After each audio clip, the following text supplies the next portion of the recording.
civilizações não caem por acaso. Elas caem quando abandonam as ideias que as sustentam.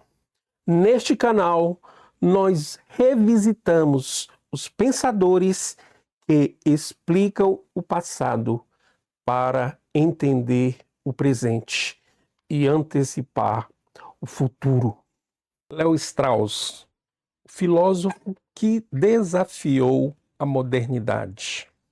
A crise silenciosa da civilização. Vivemos em uma época onde tudo parece permitido, onde cada pessoa cria sua própria verdade e onde a política deixou de buscar o bem para discutir apenas o poder. Para entender Léo Strauss, você precisa compreender o problema central que ele identificou, a falência da filosofia política moderna. Segundo Léo Strauss, houve uma ruptura profunda na história do pensamento ocidental, uma mudança silenciosa, mas devastadora. Antes da modernidade, filósofos como Platão, Aristóteles faziam uma pergunta essencial: qual é a melhor forma de vida? A política para eles não era apenas organização de poder. Era uma extensão da ética, era sobre justiça, sobre virtude, sobre o bem humano. Mas então, algo mudou. A ruptura começa com nomes como Nicolau Maquiavel, Thomas Hobbes, John Locke. Esses pensadores abandonaram a pergunta clássica e colocaram outra no lugar: como garantir ordem, segurança e estabilidade? Perceba a mudança. Sai o bem, entra a sobrevivência. Para Thomas Hobbes, por exemplo, o ser humano vive em um estado de guerra, de todos contra todos. A solução, um estado forte, um leviatã. A política deixa de ser moral e passa a ser técnica. Strauss chama isso de rebaixamento da filosofia política, e esse rebaixamento teve consequências profundas. Ao abandonar a ideia de um bem objetivo, a modernidade abriu uma porta perigosa, o relativismo, a ideia de que não existe verdade universal. Cada sociedade cria seus próprios valores. O certo, o errado são apenas construções. E aqui entra um personagem fundamental, Friedrich Nietzsche. Nietzsche percebeu algo que poucos tiveram coragem de admitir: Deus está morto. Mas atenção, para Strauss, Nietzsche não é o culpado, ele é o diagnosticador. Ele enxergou o que a modernidade estava produzindo. Um mundo sem fundamentos, um mundo sem verdade, um mundo à beira do niilismo. E Strauss leva isso extremamente a sério, porque quando tudo é relativo, tudo passa a ser permitido. E aqui está o ponto mais inquietante da análise de Léo Strauss. O relativismo não é apenas um problema filosófico, ele é um problema político. Sem critérios objetivos de certo e errado, a justiça vira opinião, a verdade vira narrativa. A política vira disputa de poder bruto.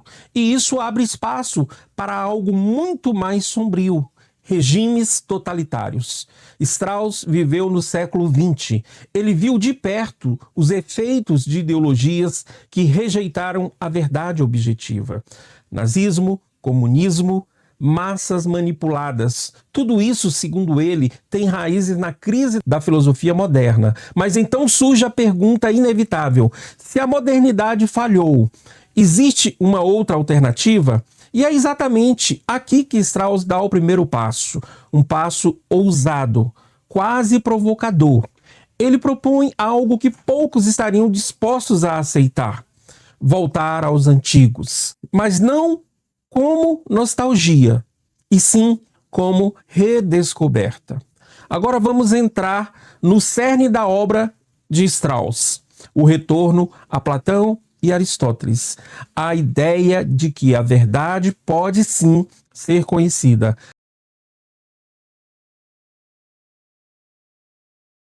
Agora entramos na parte mais sofisticada e, ao mesmo tempo, mais intrigante da obra de Strauss. O filósofo que desafiou a modernidade. E se eu te dissesse que os maiores filósofos da história não escreveram exatamente o que pensavam? E se os textos que atravessaram séculos forem, na verdade, mensagens codificadas? Essa é uma das ideias mais provocativas de Léo Strauss. E ela muda completamente a forma como você lê filosofia. Strauss desenvolve uma tese ousada. Muitos filósofos escreveram de forma esotérica, ou seja, há um significado visível, exotérico, e um significado oculto, esotérico. Mas por que alguém faria isso? A resposta é simples e inquietante: perseguição. Durante grande parte da história, pensar livremente era perigoso. Questionar religião ou política podia levar à morte. Strauss explora isso profundamente em sua obra Perseguição e a Arte de Escrever. Segundo ele, filósofos descreveram uma técnica refinada: escrever de forma que apenas leitores atentos entendessem o verdadeiro significado. A escrita esotérica não é óbvia. Ela se manifesta em detalhes sutis, como contradições aparentes, mudanças de tom, omissões estratégicas, ordem incomum dos argumentos. Strauss sugere que esses elementos não são erros, são pistas. Por exemplo, ao ler Platão, por que certos diálogos terminam sem conclusão? Porque algumas ideias parecem inconsistentes. Porque Sócrates frequentemente finge ignorância. Nada disso é acidental. É parte da estratégia filosófica. Essa forma de escrita cria dois tipos de leitores. O leitor comum lê o texto literalmente, aceita a superfície, encontra ideias mais seguras e convencionais. O leitor atento questiona inconsistências, observa detalhes, percebe o que não está sendo dito. O segundo leitor é o verdadeiro interlocutor do filósofo. Strauss acredita que a filosofia sempre foi, em certo sentido, uma conversa entre poucos. Não por elitismo simples, mas por necessidade. Para entender o porquê dessa cautela, Strauss nos leva novamente a Sócrates. Sócrates não escreveu nada, mas foi condenado à morte.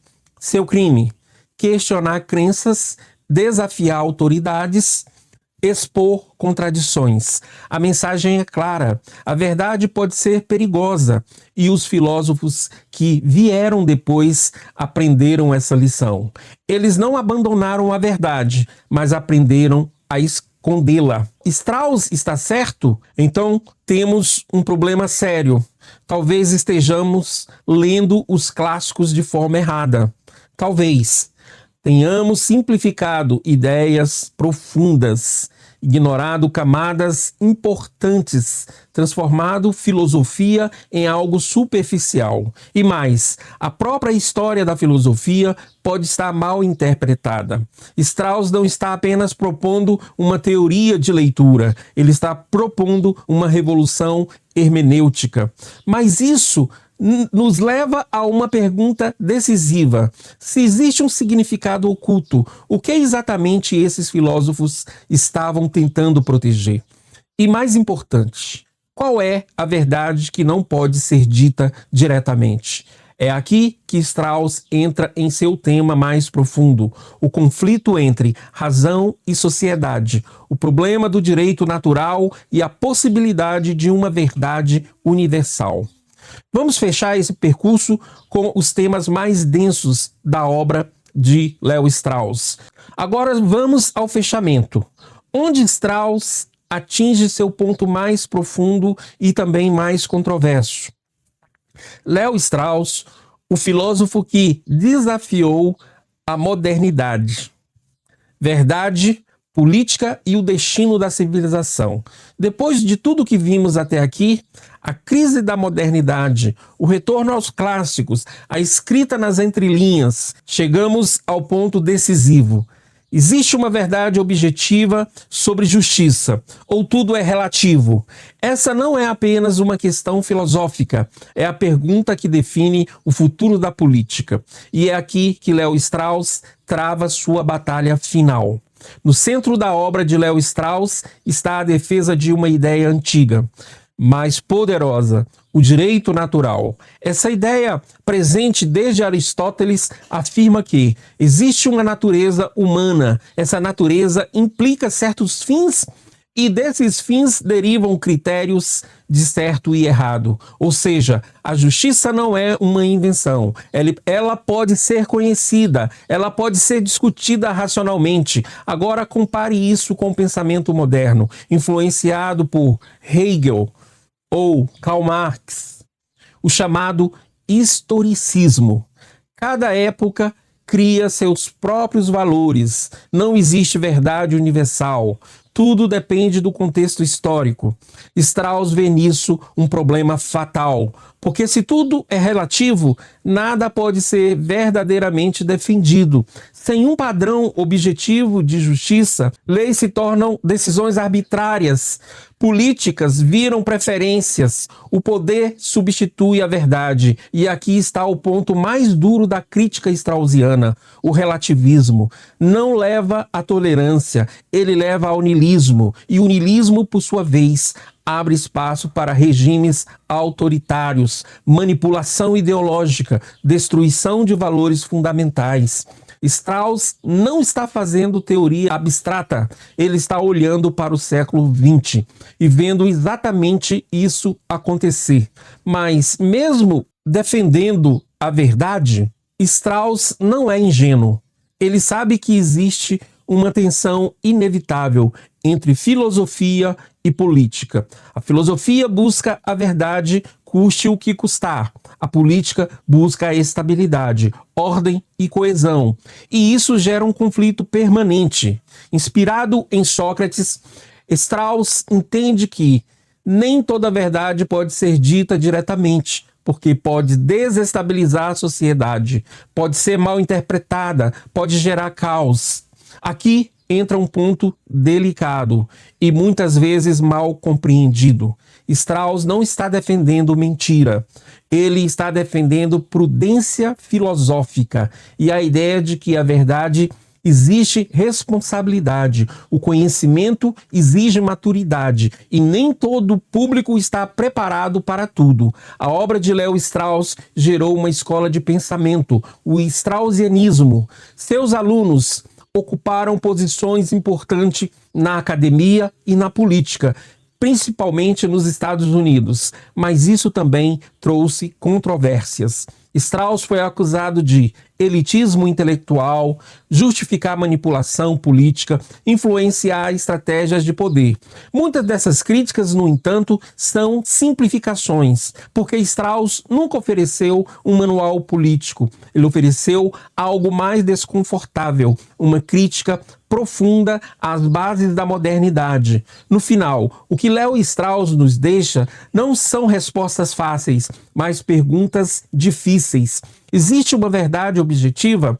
A razão humana pode alcançá-la? A política deve se submeter à ética? A modernidade perdeu algo essencial? Strauss nos obriga a fazer algo raro no mundo atual: pensar com profundidade, ler com atenção, duvidar das certezas fáceis. Talvez o maior ensinamento de Strauss seja este: a civilização não se sustenta apenas com progresso técnico, mas com fundamentos morais.